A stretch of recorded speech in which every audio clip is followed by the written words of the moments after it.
ওকে, good morning. তাহলে আগের ক্লাসে আমরা সেল সাইকেল কমপ্লিট করেছি, তাই তো? এই ক্লাসে বেসিক্যালি আমরা এই ক্লাসটাই আমরা মেইনলি যেটা পড়বো that is the regulation of the cell cycle. মানে যদি সেল সাইকেলটা কন্টিনিউ চলতে থাকে তাহলে প্রত্যেকটা সেল সবসময় ডিভাইড করে যাবে, ফলে যে কোনো জায়গায় টিউমার তৈরি হয়ে যেতে পারে। এটা সিম্পল জিনিস, এটাই মনে হচ্ছে। তার মানে নিশ্চয়ই বডির মধ্যে এমন কিছু সিস্টেম রয়েছে বা এমন কিছু রেগুলেটিং মেকানিজম রয়েছে যার মাধ্যমে যখন দরকার তখনই সেল ডিভাইড করে, আর যখন দরকার নেই তখন সেল ডিভাইড করে না। বা কোন সেলটা ডিভাইড করবে না, সেলের মধ্যে সমস্ত জিনিসপত্র ঠিকঠাক আছে কিনা, না এই সেলটাকে ডিভাইড করা যাবে কিনা, এই সব কিছু একটা সিস্টেমিক প্রসেসের মাধ্যমে রেগুলেশন হয়ে থাকে, এবং সেটাকে আমরা বলে থাকি রেগুলেশন অফ সেল সাইকেল। তাহলে অ্যাকচুয়ালি আজকের ক্লাসের মেন যেটা পড়াবো that is the regulation of cell cycle.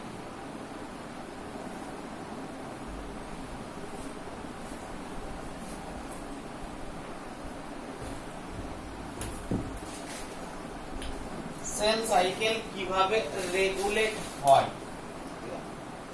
দেখো, রেগুলেশন বলতে গিয়ে কথাটা বলতে গিয়ে কি রেগুলেট করে এই জিনিসটা ফার্স্ট তোমাদের মাথায় আসবে, যে আসলে রেগুলেট কে করে, কোন কোন জায়গায় রেগুলেট হয়ে থাকে। তাহলে যদি এটা আমরা একটা সেল সাইকেলের পিকচার আমরা এঁকে থাকি, আমরা আগে ক্লাসে ভালো করে পড়ে নিয়েছি সেল সাইকেল এবং সেই সম্পর্কে কোশ্চেন, তাহলে আমরা এটুকু জেনেছি যে সেল সাইকেলে মেইনলি তিন রকম, মেইন যদি বলতে থাকি তাহলে মেইন দুটো ফেজ থাকে।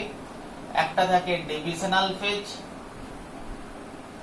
বা মাইটোটিক ফেজ, আর একটা থাকে ইন্টারফেজ। না, ইন্টারফেজকে আমরা আগের দিনে ভাগ করে পড়ে নিয়েছি, G1 সবচেয়ে লার্জেস্ট, তারপরে S, তারপরে G2। ডিভিশনাল ফেজকেও ভাগ হয়ে থাকে এইভাবে, প্রোফেজ,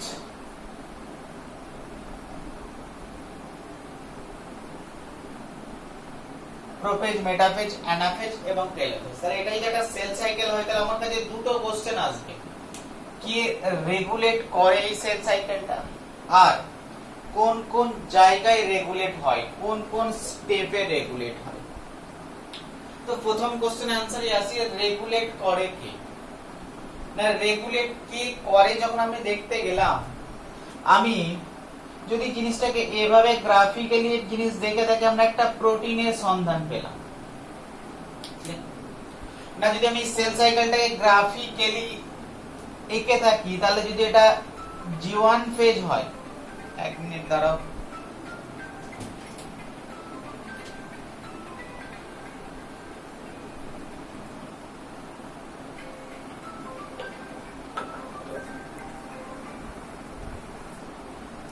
তাহলে যদি আমরা একটা গ্রাফিক্যালি রিপ্রেজেন্ট করি, যদি এদিকে অ্যামাউন্ট কে রিপ্রেজেন্ট করি, আর এদিকে G1, তারপরে S, তারপরে G2, তারপরে ধরো প্রোফেজ, তারপরে মেটাফেজ, তারপরে অ্যানাফেজ, তারপরে টেলোফেজ কে যদি রিপ্রেজেন্ট করে থাকি, তাহলে এখানে আমি একটা দেখো গ্রাফিক্যালি রিপ্রেজেন্ট করেছি x অ্যাক্সিস বরাবর আমি G1 S বিভিন্ন ফেজ গুলোকে নাম লিখেছি, আর y অ্যাক্সিস বরাবর আমরা যদি এটাকে y ধরে নিই, তাহলে y অ্যাক্সিস বরাবর আমি অ্যামাউন্ট কে রেখেছি। তাহলে আমি কার অ্যামাউন্টের কথা বলছি? Actually amount of A protein, আমি একটা প্রোটিনের কথা বলছি। তাহলে আমরা সন্ধান পেলাম এই সেল সাইকেলকে রেগুলেট করার জন্য একটা স্পেশাল প্রোটিন দায়ী। সেই প্রোটিনটাই অ্যাকচুয়ালি সেল সাইকেলকে রেগুলেট করে। তো আমরা দেখলাম এই প্রোটিনের অ্যামাউন্টটা সেল সাইকেলের কোন ফেজে কতটা থাকে। না, যখন আমরা ভালো করে দেখার চেষ্টা করলাম, আমরা দেখলাম ওই প্রোটিনের অ্যামাউন্টটা মোটামুটি দেখা গেল G1 ফেজ থেকে বাড়তে শুরু করেছে, এবং একটা টাইমে ম্যাক্সিমাম যাওয়ার পর আস্তে আস্তে আবার S ফেজের পরে কমতে শুরু করেছে। তার মানে জি1 এবং এস ফেজের মাঝামাঝি কন্ডিশনে ম্যাক্সিমাম অ্যামাউন্ট দেখা গেল সেই প্রোটিনটা। আবার সেম টাইপের আরেকটা প্রোটিন এস এর পর থেকে বাড়তে শুরু করলো মোটামুটি জি এবং প্রোফেজের মাঝামাঝি কন্ডিশনে গিয়ে মোটামুটি কমতে শুরু করলো। আবার একটা প্রোটিন প্রোফেজের এখান থেকে বাড়তে শুরু করলো এবং অ্যানাফেজ এবং টেলোফেজের মাঝামাঝি গিয়ে ম্যাক্সিমামে আস্তে আস্তে কমতে শুরু করলো। কারণ আমরা একটা সন্ধান পেলাম এমন একটা প্রোটিন যে প্রোটিনটা সাইক্লিক আকারে বাড়তে শুরু করলো, আবার কমলো, আবার সাইক্লিক আকারে বাড়তে শুরু করলো, আবার কমলো, আবার সাইক্লিক আকারে বাড়লো এবং কমলো।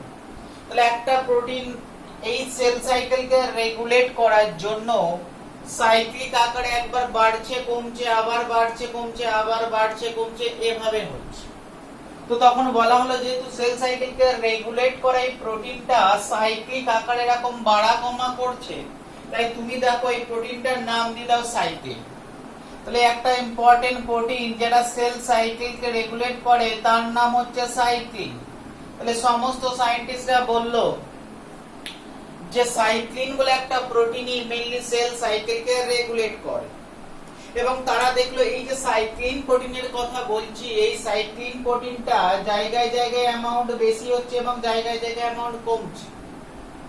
তার মানে যে জায়গায় সাইক্লিন প্রোটিনের অ্যামাউন্টটা বেশি হচ্ছে সেই জায়গাগুলোতে অ্যাকচুয়ালি ও ম্যাক্সিমাম সেল সাইকেলকে চেক করছে। তো বলা হলো যে যে জায়গাগুলোতে সাইক্লিন প্রোটিনের অ্যামাউন্ট ম্যাক্সিমাম হচ্ছে অ্যাকচুয়ালি সেল সাইকেলের রেগুলেটরি পয়েন্ট হচ্ছে সেইগুলি, এবং সেই পয়েন্টগুলোকে আমরা এক একটা চেক পয়েন্ট বলে উল্লেখ করলাম। কারণ আমরা দেখলাম তিনটে পয়েন্টে মেইনলি সাইক্লিন প্রোটিনটা ম্যাক্সিমাম হচ্ছে, সো দিস 3 পয়েন্ট আর mainly the check point of the cell cycle. তাহলে প্যারালালি আমরা সেকেন্ড পয়েন্ট দেখলাম যে কোথায় সেল সাইকেলটা রেগুলেট হয়, কোন কোন জায়গায়। তো সেটা দেখতে গিয়ে দেখলাম সেল সাইকেল মেইনলি তিনটে পয়েন্টে রেগুলেট হয়ে থাকে, এবং এই তিনটে পয়েন্টকে আমরা মেইনলি সেল সাইকেলের চেক পয়েন্ট বলে ডেকে থাকি। সেকেন্ড আমাদের কাছে ক্লিয়ার হলো রেগুলেট করে সাইক্লিন এবং রেগুলেট হয় তিনটে চেক পয়েন্ট। এখন কোশ্চেন হলো কোন তিনটে চেক পয়েন্ট? না, যে যে পয়েন্টগুলোতে সাইক্লিন প্রোটিন বেড়েছে সেই পয়েন্টগুলি হচ্ছে মেইন চেক পয়েন্ট। অ্যাকচুয়ালি দেখা গেছে তিন জায়গায় সাইক্লিন প্রোটিনের সবচেয়ে বেশি কনসেন্ট্রেশন দেখতে পাওয়া যায়, এবং সেই তিনটে পয়েন্ট হচ্ছে একটা জি1 এবং এস এর ঠিক মাঝ। তার মানে নিশ্চয়ই একটা চেক পয়েন্ট তৈরি হয় যখন সেল জি1 থেকে ক্রস করে এসে যায়, তার আগে সাইক্লিন একবার সেলটাকে চেক করে নেয় না জি1 ফেজে যা যা ঘটনা ঘটার কথা ছিল আমরা অলরেডি পড়ে নিয়েছি, সবে ঠিকঠাক হয়েছে কিনা। যদি ঠিকঠাক হয়ে থাকে তাহলে সেই সাইক্লিন প্রোটিনটা সহজেই সেলটাকে এস ফেজে যেতে দেয়। সেই জন্য আমরা ঠিক জি1 এবং এস এর মাঝে সাইক্লিনের অ্যামাউন্টটা মোটামুটি ভাবে ম্যাক্সিমাম রেখেছি। ঠিক সেকেন্ড দেখা গেল সেকেন্ড চেক পয়েন্টটা মানে সেকেন্ড যে জায়গায় সাইক্লিন অ্যাক্টিভিটি সবচেয়ে বেশি পাওয়া যায়, that is the in between the G two and mitotic phase. তুমি এভাবে বলতে পারো in between the G two and prophase. তাহলে সেকেন্ড যে জায়গা সেকেন্ড যে চেক পয়েন্টটা আমরা পাই সেটা হচ্ছে জি2 এবং প্রোফেজের মাঝে। আর থার্ড যে চেক পয়েন্টটা আমরা জেনারেলি পেয়ে থাকি that is the in between the anaphase and telophase. Actually mainly anaphase এর মধ্যে পেয়ে থাকে, অনেকে মেটাফেজ অ্যানাফেজ এর মধ্যে রাখে, বাট অ্যাকচুয়ালি অ্যানাফেজ এবং টেলোফেজ বা মেটাফেজ এবং অ্যানাফেজ এর মাঝে মেইনলি অ্যানাফেজ কি তুমি এখানে ফোকাস করবে। তাহলে আমরা এটুকুই জানলাম তিনটে চেক পয়েন্ট আছে। তাহলে আমাদের যে দুটো কোশ্চেন দিয়ে আমরা ক্লাস শুরু করেছিলাম, কি কন্ট্রোল করেন একটা প্রোটিন, যে প্রোটিনটা সাইক্লিক আকারে বাড়া কমা করে, তাই প্রোটিনটার নাম দিলাম সাইক্লিক। না কোন কোন ফেজকে কন্ট্রোল করে? মেইনলি তিনটে ফেজকে কন্ট্রোল করে, জি1 এস, জি2 পি, জি2 এবং মাইটোটিক বা প্রোফেজ এবং মেটাফেজ এবং অ্যানাফেজ। অনেক বই লেখা থাকবে অ্যানাফেজ টেলোফেজ, অনেক বই মেটাফেজ অ্যানাফেজ। তুমি মোটামুটি মনে রাখতে পারো অ্যানাফেজটা মেইন এর সঙ্গে মেটাফেজ, মেটাফেজ অ্যানাফেজটাই মনে রেখে। কারণ আমরা এটুকু জানলাম যে অ্যাকচুয়ালি তিনটে চেক পয়েন্ট আছে আমাদের সামনে। একটা হচ্ছে জি1 থেকে এস, একটা হচ্ছে জি2 থেকে মাইটোটিক বা প্রোফেজ, আর একটা হচ্ছে মেটাফেজ থেকে anaphase. Check point 1, check point 2, check point 3। তাহলে সবাই মোটামুটি এই কনসেপ্টটাই মেনে নিল যে না সত্যি তিনটে চেক পয়েন্ট এবং সাইক্লিন। যত দিন গেল মানুষের মনে আবার একটা নতুন কোশ্চেন আসতে শুরু করলো, তার মানে কি সাইক্লিন এই তিন জায়গাতেই সাইক্লিন প্রোটিন মেইনলি চেক করে সেলকে, যে আগের ফেজে যা যা জিনিসগুলো হওয়ার কথা ছিল সবগুলো ঠিকঠাক হয়েছে কিনা। যদি ঠিকঠাক হয় তাহলে সাইক্লিন প্রোটিন জি1 থেকে সেলটাকে এসে যেতে দেবে, অথবা সেলটাকে জি2 থেকে প্রোফেজে যেতে দেবে, অথবা সেলটাকে মেটাফেজ অ্যানাফেজকে ক্রস করে টেলোফেজে যেতে দেবে। বাট যত দিন গেল তাহলে মানুষের মনে কোশ্চেন এলো এটাই, তাহলে যে সাইক্লিনের কথা বলছি তিন জায়গায় কি সেম টাইপের সাইক্লিন পাওয়া যায় না একই সাইক্লিন তিন জায়গায় কাজ করছে? হঠাৎ করে এই প্রশ্নটা এলো কেন? তার কারণ হলো দেখা গেল এই সাইক্লিন বলে যে প্রোটিনটার কথা বলছি, এই cyclin protein after function destroy হয়ে যায়।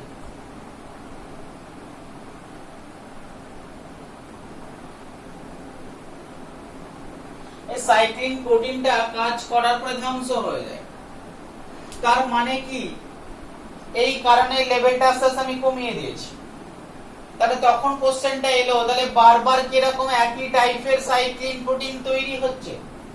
একই সাইক্লিন প্রোটিন বারবার কি কাজ করছে না? যত মলিকুলার লেভেলে গেলাম সায়েন্টিস্টদের কাছে কোশ্চেন হলো এটাই না, যে সাইক্লিন প্রোটিনটা ডেস্ট্রয় হয়ে যাচ্ছে নতুন করে সেল সাইকেলে, সেই সেল সাইকেলটা জন্য একবার সেল সাইকেলে সেই সাইক্লিন প্রোটিনটা সেকেন্ড টাইম আর তৈরি হচ্ছে না।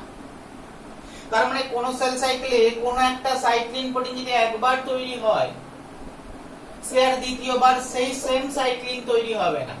কারণ না আমাদের মাথায় এটুকু এলো, সায়েন্টিস্টরা এটুকু বুঝলো না এখানে যে সাইক্লিন প্রোটিনটা তৈরি হয়েছে সে যদি একবার তৈরি হয়ে গেছে, সেকেন্ড টাইম এখানে সেম সাইক্লিন প্রোটিন নেই, কারণ সাইক্লিন প্রোটিন ডেস্ট্রয় হয়ে গেছে যেটা আগে তৈরি হয়েছে।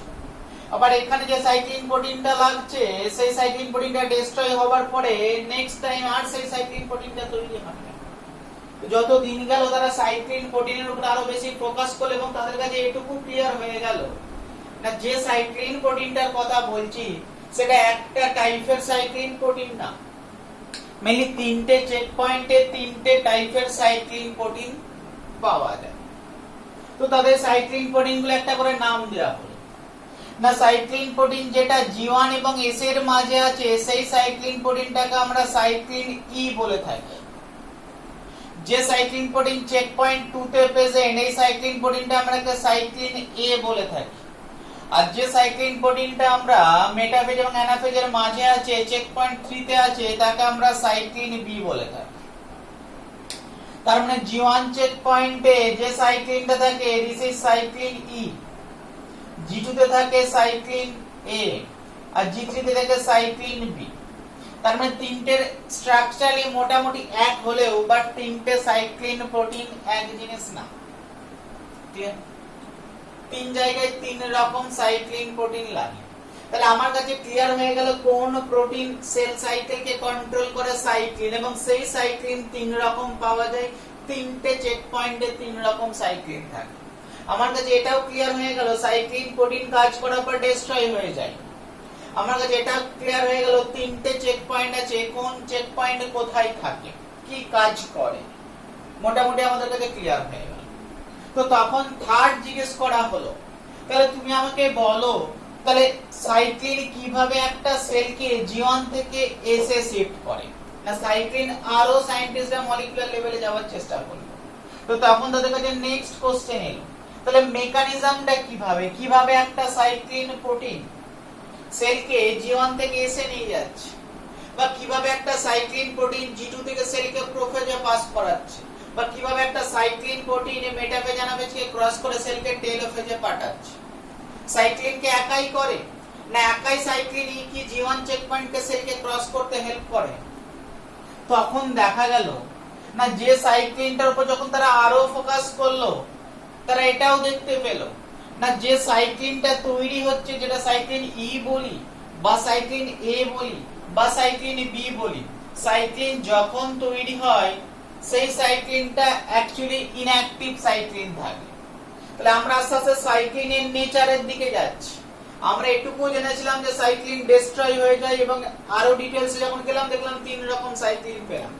না কোনো একটা সাইক্লিন নিয়ে যখন আরো বেশি করে আমরা পড়তে শুরু করলাম আমাদের কাছে এটাই জানা গেল যে সাইক্লিন যখন তৈরি হয় তখন ইনঅ্যাক্টিভ ফর্মে থাকে। তাহলে ধরে নিলাম আমরা G1 এবং S চেক পয়েন্টের কথা বলছি, তাহলে G1 এবং X চেক পয়েন্টে যে সাইক্লিনটা লাগে সেই সাইক্লিনটার নাম হচ্ছে সাইক্লিন E।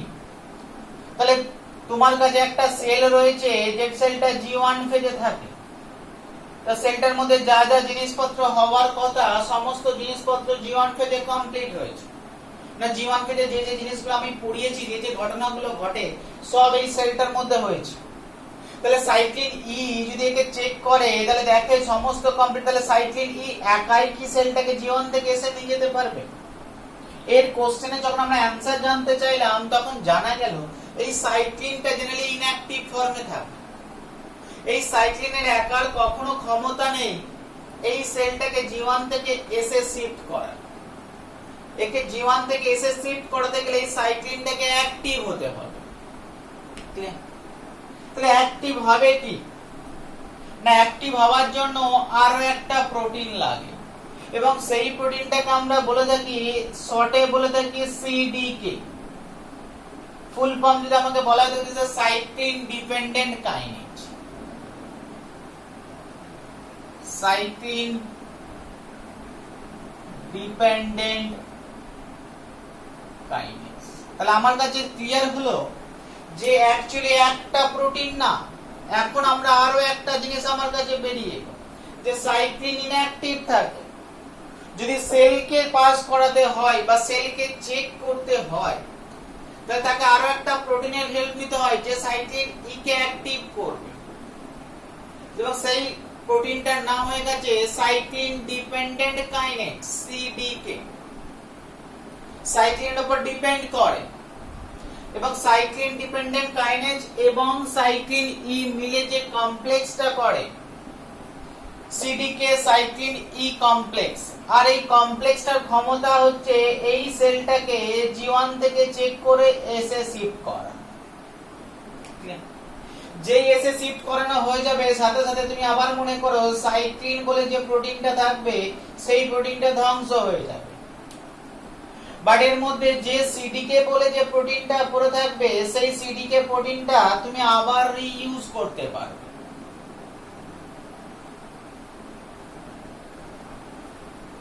তার মানে এই সিডিকে প্রোটিনটা আবার একটা সেল নতুন সাইক্লিন তৈরি করে, সেই সাইক্লিনের সঙ্গে আবার এই সিডিকে প্রোটিনটা জোড়ে এবং জুড়ে গিয়ে আবার সাইক্লিন সিডিকে কমপ্লেক্স তৈরি করে, সেই কমপ্লেক্সটা আবার সেলকে G1 থেকে এসে নিয়ে যায়। তাহলে এখানেও সেল সাইকেলকে কন্ট্রোল করার জন্য সাইক্লিন এবং সিডিকে দুজনে মিলে একটা রেগুলেটরি মেকানিজম তৈরি করে, যে মেকানিজমে সাইক্লিন তখনই কাজ করতে পারে যখন ও সিডিকে ওর সঙ্গে এসে জুড়ে সাইক্লিন সিডিকে কমপ্লেক্স তৈরি করে। তাহলে অ্যাকচুয়ালি G1 থেকে এসে সেলকে পাঠাতে গেলে শুধু সাইক্লিনের একার পক্ষে সম্ভব নয়, তোমাকে সবসময় সাইক্লিন এবং সিডিকে কমপ্লেক্স তৈরি করতে হবে।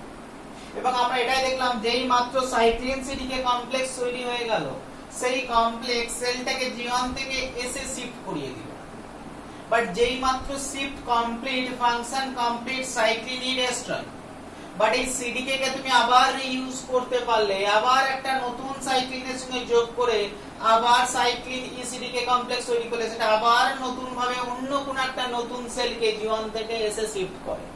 তাহলে যে মেকানিজমটা আমরা এখানে দেখিয়েছি সেম টাইপের মেকানিজম এখানেও হয়ে থাকে, সেম টাইপের মেকানিজম এখানেও হয়ে থাকে, বাট শুধু আমার জানার বিষয় সাইক্লিন এবং সিডিকে কমপ্লেক্সের ব্যাপারে। তাহলে এই দুটো প্রোটিনের নাম তোমায় জানতে পারো। এখন তোমরা নিটে এত দূর আসবেন, নিটে শুধু এই প্রোটিন দুটোর নামই আসে, কোথায় কোথায় চেক পয়েন্ট থাকতে পারে এটা আসে, আর এই দুটো প্রোটিনের নাম সাইক্লিন এবং সিডিকে কমপ্লেক্স এই নামটুকু জানলেই নিট পর্যন্ত কমপ্লিট। বাট তোমরা যদি বাংলা বইগুলো পড়তে যাও মাঝে মাঝে আরো দুটো একটা প্রোটিনের নাম পাওয়া যায়, এবং সেই দুটো প্রোটিনের মধ্যে দুটো ইম্পর্টেন্ট প্রোটিন, একটা হচ্ছে উই প্রোটিন আর একটা হচ্ছে ক্যাট প্রোটিন। এতটা ডিটেইলসে না জানলেও চলবে, একটা হচ্ছে উই প্রোটিন আর একটা হচ্ছে ক্যাট প্রোটিন। শুধু এই দুটোর নাম যদি ইচ্ছা করে তাহলে মনে রাখবে, একটা হচ্ছে উই প্রোটিন আর একটা হচ্ছে ক্যাক প্রোটিন, ঠিক আছে। উই প্রোটিন কি করে, সাইক্লিন সিডিকে কমপ্লেক্সের উপরে নেগেটিভ ইফেক্ট করে, আর ক্যাক প্রোটিন কি করে, সিডিকে কমপ্লেক্সের উপরে পজিটিভ ইফেক্ট করে। তার মানে সিডিকে কখন কাজ করবে না করবে, that depend on two protein, একটা হচ্ছে উই প্রোটিন আর একটা হচ্ছে ক্যাক প্রোটিন। তাহলে তুমি বুঝতে পারছো সাইক্লিন ই ফাংশন করার জন্য সিডিকে কে লাগে, আর সিডিকে কে ফাংশন করার জন্য উই প্রোটিন এবং ক্যাক প্রোটিন লাগে। যখন মনে করলো বডি যে না এই সেলটার ডিভিশন দরকার নেই, সাথে সাথে উই প্রোটিনকে খবর দেয়, উই প্রোটিন কি করে, সিডিকে কে কাজ করতে দেয় না, ফলে সেল আর জি1 থেকে এসে যেতে পারে না।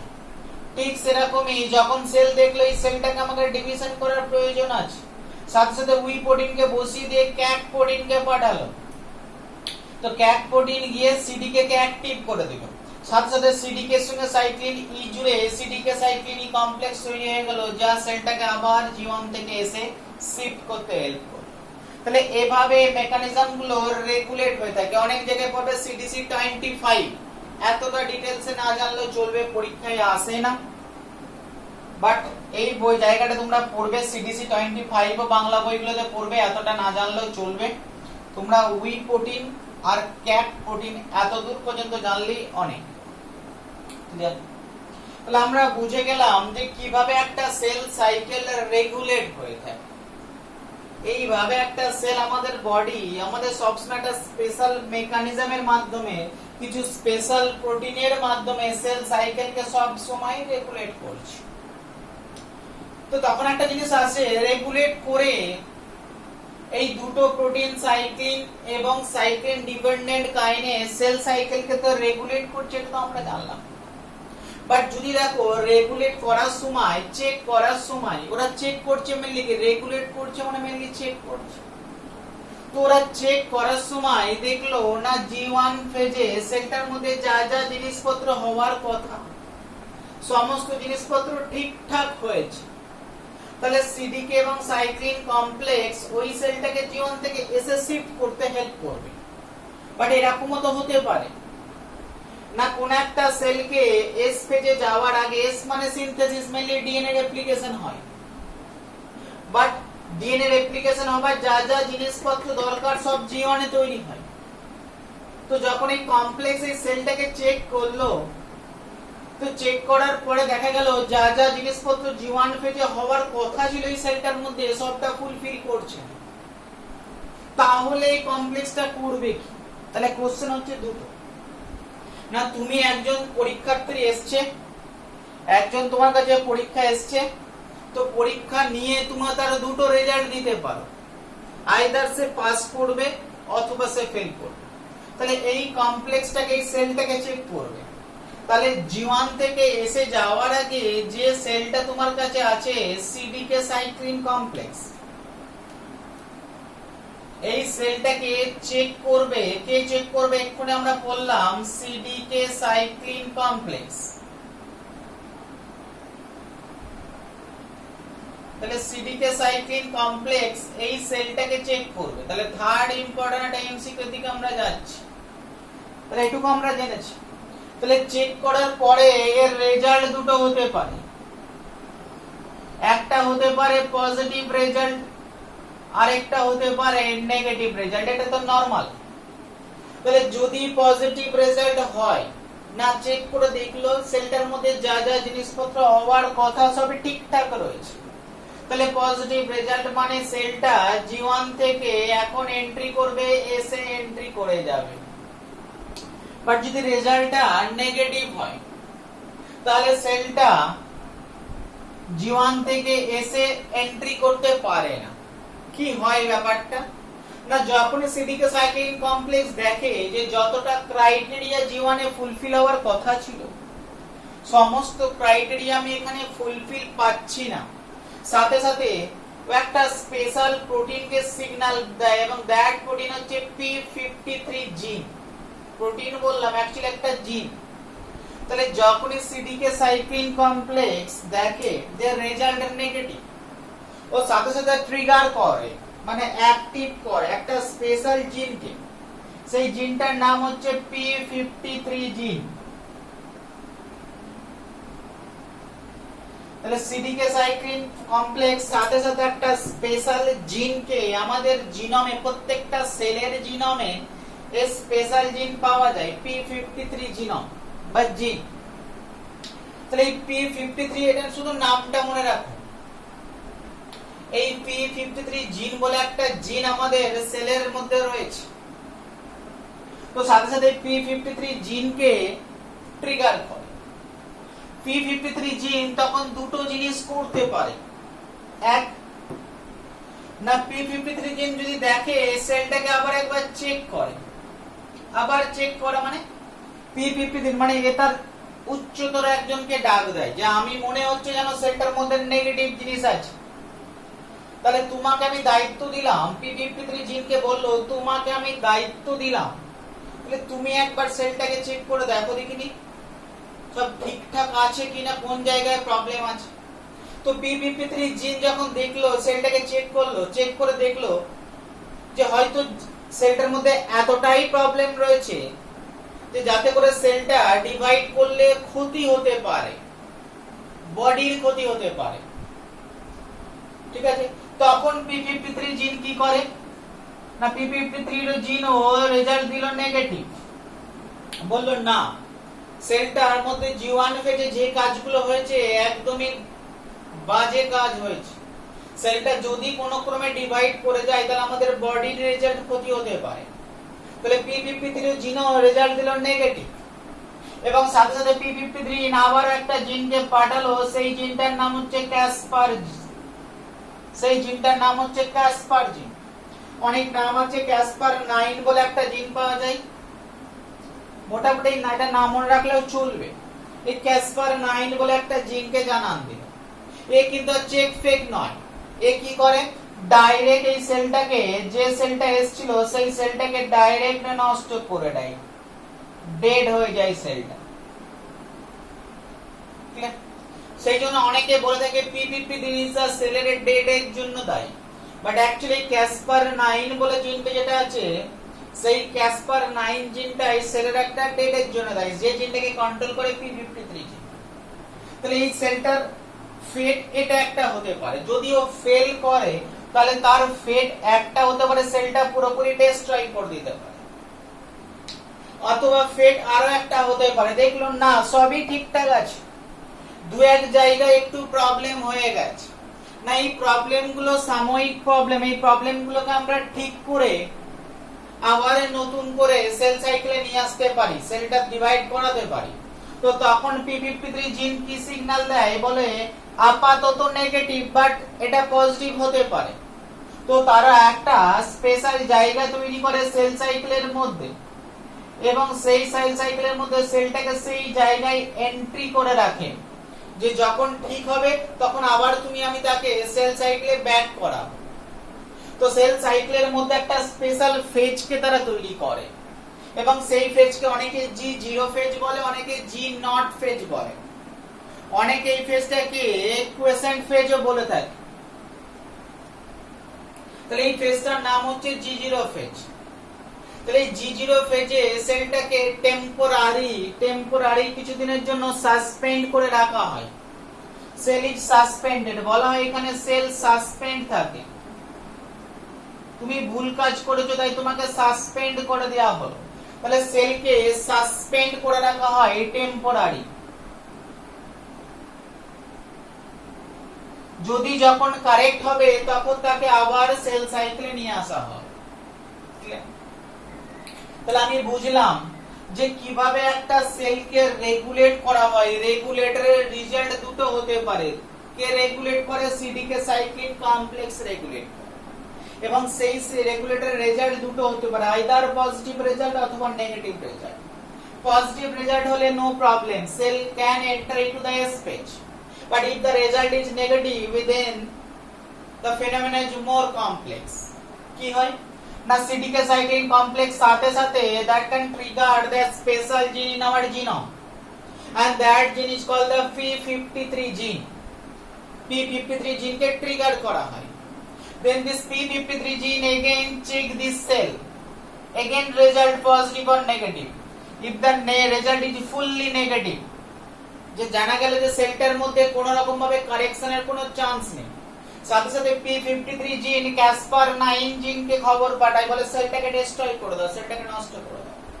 না যদি p53 জিন মনে করে না সেলটার মধ্যে প্রবলেম খুব সামান্য, আমি কিছুদিন ওকে সাসপেন্ড করে রেখে দিই, তারপর ও যখন ঠিক হয়ে যাবে সাথে সাথে ওকে আমি আবার সেল সাইকেলে এন্ট্রি করাবো, তো তখন সেল কি করলো, সেল সাইকেলের মধ্যে একটা নতুন ফেজকে এন্ট্রি করালো, and that phase is called the G0 বা G0 বা quiescent phase। না সেই quiescent phase এর মধ্যে সেলটাকে সাসপেন্ড করে রাখা হয় টেম্পোরারি বেসিকে, পরে যখন প্রয়োজন হয় তাকে আবার G1 ফেজে এন্ট্রি করানো হয়। এখন যে নতুন একটা ফেজ পেলাম G0, বাট সেই G0 ফেজকে আমরা কোথাও আঁকিনি কিন্তু সেল সাইকেল, বাট রিসেন্ট ডেতে আমরা যখনই সেল সাইকেলের পিকচার আঁকি এই G0 ফেজের পিকচার আমাদের আঁকতে হয়।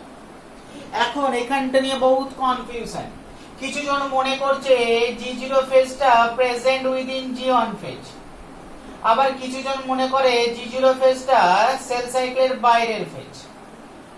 তাহলে এই G0 ফেজটা নিয়ে দুটো কনফিউশন, কারো মতে সেল সাইকেলের মাঝের একটা ফেজ হচ্ছে G0, আর কারো মতে সেল সাইকেলের একটা বাইরের ফেজ হচ্ছে G0। এটা নিয়ে এখনো কোনো কারেক্ট আইডিয়া নেই।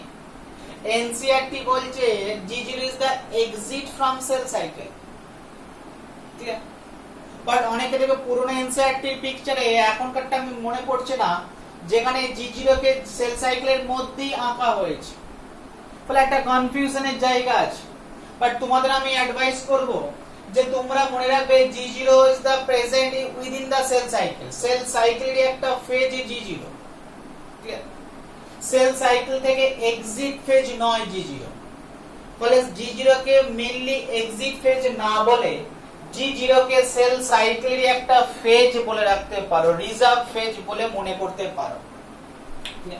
তাহলে আমরা মোটামুটি রেগুলেশন জেনে গেলাম, আমরা তিনটে মেইন পয়েন্ট রেগুলেশন থেকে জেনেছি, কোন কোন প্রোটিন রেগুলেট করে, কোথায় কোথায় কটা চেক পয়েন্ট আছে, রেগুলেশন আর রেজাল্ট কি আসতে পারে, পজিটিভ রেজাল্ট হলে ভালো, নেগেটিভ রেজাল্ট হলে কি হতে পারে, p53 জিন কি, ক্যাসপার 9 জিন কি, G0 ফেজ কাকে বলা হয়ে থাকে। না এখানে দেখাটা ইম্পর্টেন্ট জিন, সেল সাইকেলকে কন্ট্রোল করার জন্য যেমন সিডিকে সাইক্লিন কমপ্লেক্স লাগে, এর একটা HOD রয়েছে, হেড রয়েছে, এবং এরা হচ্ছে কর্মচারী, বাট হেড হচ্ছে p53 জিন। তাহলে সেল সাইকেলকে মেইন যে কন্ট্রোল করছে তার নামই হচ্ছে p53 জিন। সেই জন্য p53 জিনকে অনেকে বলে থাকে guardian of the cell cycle বা গার্ডিয়ান অফ সেল, তাহলে p53 কে বলা হয়ে থাকে গার্ডিয়ান অফ জিনোম।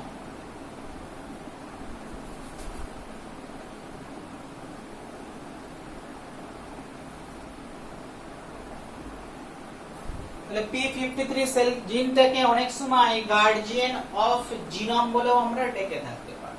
তাহলে এই কয়েকটা জায়গা আশা করি তোমার কাছে ক্লিয়ার হয়ে গেছে। দেখো এখানে একটা জিনিস জানা গেল যে যখন আমাদের কাছে একটা নতুন ফেজ এলো G0, তো G0 ফেজ আসার পরে সায়েন্টিস্টদের মাথায় এলো তাহলে কিছু না কিছু সেল এরকম আছে যারা G0 তে অ্যারেস্ট হয়ে রয়েছে, তো তখন এই G0 ফেজের উপর বেসড করে সায়েন্টিস্টরা বললো আমাদের বডিতে অ্যাকচুয়ালি তিনটে টাইপের সেল পাওয়া যায়। তাহলে আমি একটুখানি মুছছি থার্ড জায়গাটা, ফোর্থ একটা এমসিকিউ বলার জন্য। না যখন তাদের সামনে একটা নতুন ফেজের অস্তিত্ব এলো G0 ফেজ, তো সায়েন্টিস্টরা এই G0 ফেজের উপর বেসড করে বললো একটা নতুন কথা বললো যে ভাই সেলের অনেক রকম ক্লাসিফিকেশন আমরা করেছি, বাট সেল সাইকেলের উপর তুমি যদি ফোকাস করো বা G0 ফেজের উপর তুমি যদি ফোকাস করো তাহলেও দেখবে তোমাদের কাছে তিনটে টাইপের সেল চলে আসে। তাহলে আমরা ফোর্থ একটা পয়েন্টে পড়তে চলেছি on the basic of G0। না G0 উপর ফেজের উপর তুমি যদি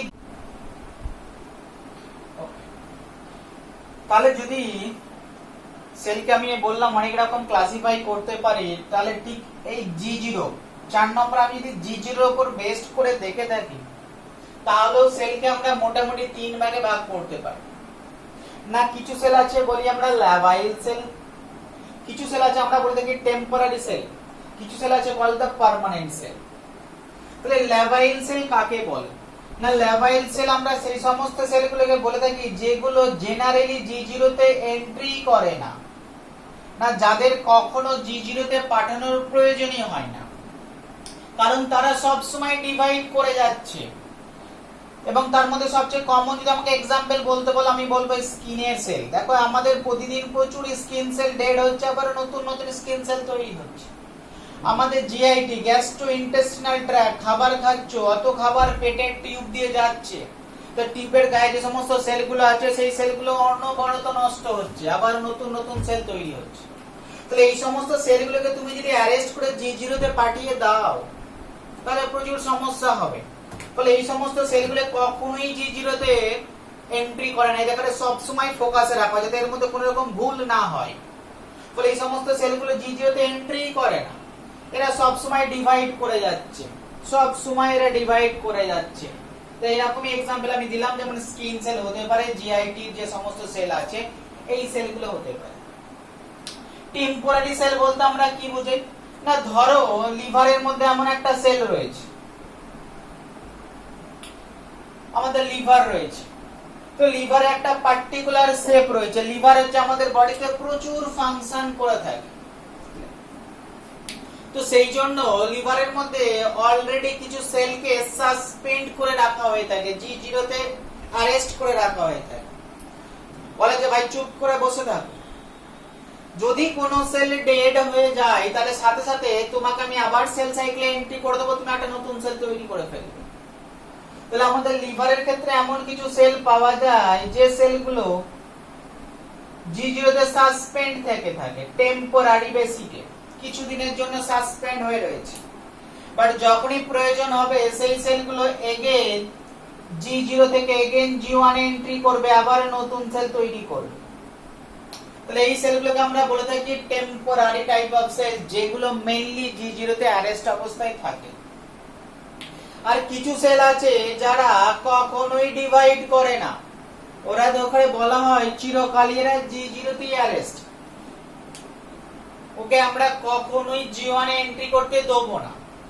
তার মধ্যে সবচেয়ে কমন, তাহলে তোমায় জিজ্ঞেস করে বারবার কোশ্চেন করে কোন সেল পার্মানেন্টলি G0 তে অ্যাবসেন্ট থাকে, G0 তে প্রেজেন্ট থাকে। তার মানে এরা পার্মানেন্ট, এই কারণে বললাম এরা পার্মানেন্টলি G0 এর মধ্যেই বসে থাকে, ফলে এরা কখনোই ডিভাইড করে না, কখনোই G1 এ যায় না। তো তার মধ্যে তিনটে एग्जांपल খুব কমন তোমাদের পরীক্ষায় আছে। তার মধ্যে ফার্স্ট দেখো एग्जांपल এর ছবি তোমরা সবাই একে চেনো, আঁকলাম, আঁকার সাথে সাথে তোমাদের নিশ্চয়ই সবাই বুঝে গেছে জিনিসটা কি।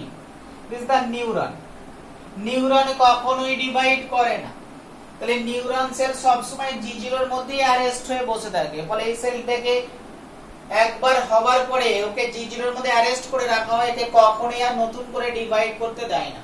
So this cell are called the permanent cell. আমাদের হার্ট, আমাদের হার্টের মধ্যে এমন কিছু সেল আছে যারা পার্মানেন্টলি একবার ডিভাইড করার পরে সেকেন্ড টাইম আর তৈরি হয় না, কারণ they are also permanently arrested into G0 cell, হার্টের সেল। তার যদি তোমাকে কোনো एग्जांपल, যেমন নিউরন एग्जांपल দিলাম, যেমন হার্ট एग्जांपल দিলাম। হার্ট আমাদের মাসেল সেল, আমাদের জন্মের সময় যতগুলো মাসেল সেল তৈরি হয়েছে আমাদের মাসেলের মধ্যে ততগুলোই সেল রয়েছে। তাহলে অনেকের মাসেল কিভাবে বাড়ে এটা কোশ্চেন হতেই পারে।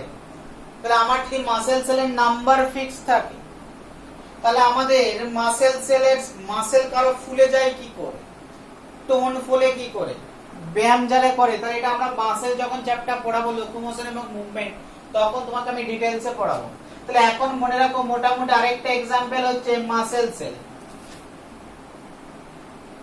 তাহলে আমি তিনটে एग्जांपल দিলাম পার্মানেন্ট সেল। যারা পার্মানেন্ট হচ্ছে সেই সমস্ত সেলকে বলা হয়, কারণ আমি ক্লাসিফিকেশনটা করেছি on the basic of G0, G0 এর উপর বেসড করে একটা ছোট্ট সেলের ক্লাসিফিকেশন আমি করলাম।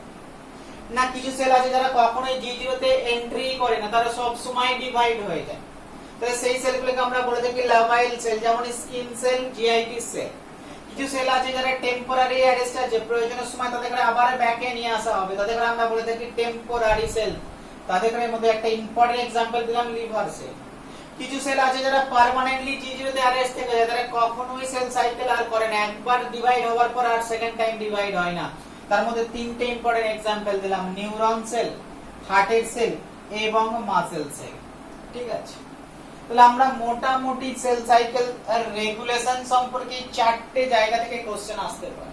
আমাকে আসতে পারে কোন প্রোটিন হেল্প করে থাকে সাইক্লিন এবং সিডিকে, আমাকে আসতে পারে কোন কোন জায়গায় চেক পয়েন্ট আছে, কোন চেক পয়েন্ট কি ফাংশন করে, আমার কাছে আসতে পারে হোয়াট ইজ p53 জিন, গার্ডিয়ান অফ দা জিনোম কাকে বলা হয়, আমাকে আসতে পারে ক্যাসপার 9 জিন আসতে পারে, আমাকে আসতে পারে what is the G0 phase, G0 phase কি বা কোয়েসেন্ট ফেজ কি, আমাকে আসতে পারে what is the temporary cell, what is the permanent cell, কোন সেলগুলো আর ফার্দার একবারে ডিভাইড করার পর সেকেন্ড টাইম ডিভাইড করে না, কোন সেলগুলো পার্মানেন্টলি G0 ফেজের মধ্যে অ্যারেস্ট অবস্থায় থাকে, তার एग्जांपल আমাকে আসতে পারে।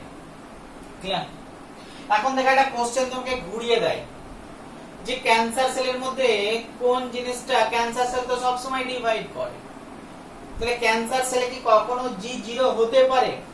হয় না। অ্যাকচুয়ালি মনে রাখবে ক্যান্সার সেলের মধ্যে G1 ফেজটা অ্যাবসেন্ট হয়ে যায়, ওরা সব সময় ডিভাইড করে দেয়, ফলে ক্যান্সার সেল কখনোই G0 এর মধ্যে এন্ট্রি করে না।